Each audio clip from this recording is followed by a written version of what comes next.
When you go to the store or go to work or to get a cup of coffee, the first thought is to drive. But that means there needs to be enough parking for you and everyone else going to that same location. That's why a group of advocates is looking to reprogram how we get from point A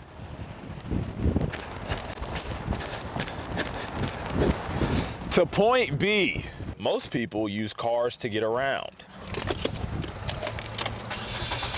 Nick Cantor, director at Desegregate CT, says this creates a conflict in some communities. Some of them say if you want to open up a restaurant, you need to have X number of parking. And the only way to achieve that is to bulldoze something, pave over a park. These parking mandates are why Cantor and other parking reform advocates like Pete Harrison say spaces are underutilized. I live in Simsbury. There are state-owned parking lots, surface parking lots downtown.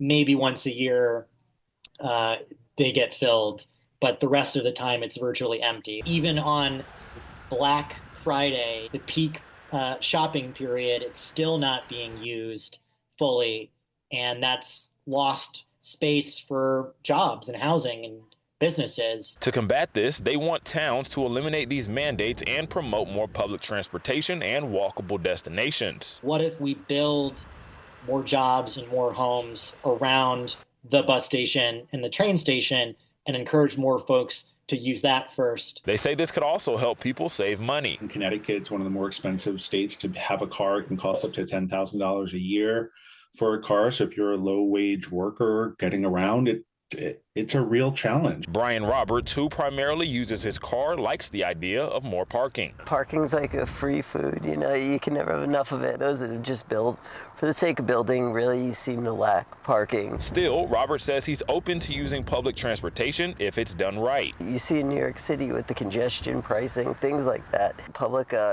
transportation is a nice alternative, but it needs to be available and reliable. Cantor and Harrison tell me, oh wait, hold on.